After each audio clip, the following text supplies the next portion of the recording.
రెడ్డి సర్కార్ రైతు భరోసా పథకంపై కీలక నిర్ణయం తీసుకుంది. వానాకాలం సీజన్ కు సంబంధించిన నిధులను వారం రోజుల్లో విడుదల చేస్తామని తొలుత ప్రభుత్వ వర్గాలు పేర్కొన్నప్పటికీ తాజాగా జరిగిన రాష్ట్ర కేబినెట్ భేటీలో సీఎం రేవంత్ రెడ్డి మంత్రివర్గ సభ్యులు కీలక నిర్ణయం తీసుకున్నారు. ఈ నెల 30వ తేదీన ఖమ్మం జిల్లాలోని డిప్యూటీ సీఎం బట్టి విక్రమార్క నియోజకవర్గం మదిరాలో భారీ బహిరంగ సభను ఏర్పాటు చేసి ఆ సభా వేదికగా సీఎం రేవంత్ రెడ్డి రైతు భరోసా పథకం నిధులను రైతు ఖాతాల్లో జమ చేయబోతున్నారు. తెలంగాణలోని సీఎం రేవంత్ రెడ్డి సర్కార్ రైతు భరోసా పథకంపై కీలక నిర్ణయం తీసుకుంది. వానాకాలం సీజన్ కు సంబంధించిన నిధులను వారం రోజుల్లో విడుదల చేస్తామని తొలుత ప్రభుత్వ వర్గాలు పేర్కొన్నప్పటికీ తాజాగా జరిగిన రాష్ట్ర కేబినెట్ భేటీలో సీఎం రేవంత్ రెడ్డి మంత్రివర్గ సభ్యులు కీలక నిర్ణయం తీసుకున్నారు.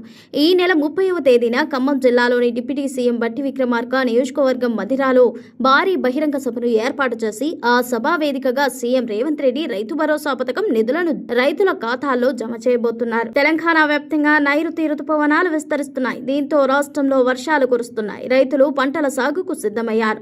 పలు ప్రాంతాల్లో విత్తనాలు విత్తుతున్నారు. దీంతో రైతులకు పంట సాగు ప్రారంభ సమయంలో ఖర్చుల నిమిత్తం రైతు భరోసా పథకం నిధులు జమ చేయాలని ప్రభుత్వం నిర్ణయించింది. ఈ పథకం కింద ప్రతి ఏటా 2 విడతల్లో ఎకరానికి ప్రభుత్వం 12,000 జమ చేస్తోంది. ప్రస్తుతం వానాకాలం సీజన్ ను సంబంధించి ఎకరానికి 6,000 చొప్పున రైతుల ఖాతాల్లో ప్రభుత్వం నగదు జమ చేయనుంది.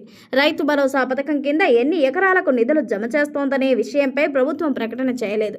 గత యాసంగి సీజన్లో విడతల వారీగా 3 ఎకరాల్లోపు రైతుల ఖాతాల్లో ప్రభుత్వం రైతు భరోసా నిధులను జమ చేస్తున్నట్లు తెలుస్తోంది. ప్రస్తుతం వానాకాలం సీజన్లో 3 ఎకరాల వరకు రైతుల ఖాతాల్లో నిధులు ఒకేసారి జమ చేస్తారా, లేదంటే తొలుత ఎకరం కలిగిన రైతులకు ఆ తర్వాత 3 ఎకరాల్లోపు రైతుల ఖాతాల్లో నిధులు జమ చేస్తారా అనే విషయంపై స్పష్టత రావాల్సింది. వాస్తవానికి 5 ఎకరాల లోపు రైతుల ఖాతాల్లో రైతు భరోసా నిధులు జమ చేయాల్సి ఉంటుంది.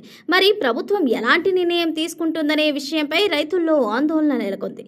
మరోవైపు ప్రధానమంత్రి కిసాన్ యోజన పథకం కింద నిధులను కేంద్ర ప్రభుత్వం జూన్ 20వ తేదీన విడుదల చేయనుంది. పశ్చిమ బెంగాల్లోని హుగ్లీ జిల్లాలోని తారకేశ్వర్లో జరిగే కార్యక్రమం ప్రధాని నరేంద్ర మోదీ ఈ నిధులను విడుదల చేయనున్నారు. అర్హులైన ఒక్కో రైతు ఖాతాలో 2,000 చొప్పున నగదు జమ కానుంది. దీంతో కేంద్ర రాష్ట్ర ప్రభుత్వాలు 10 రోజుల తేడాతో రైతుల ఖాతాల్లో నగదు జమ చేయనున్నారు.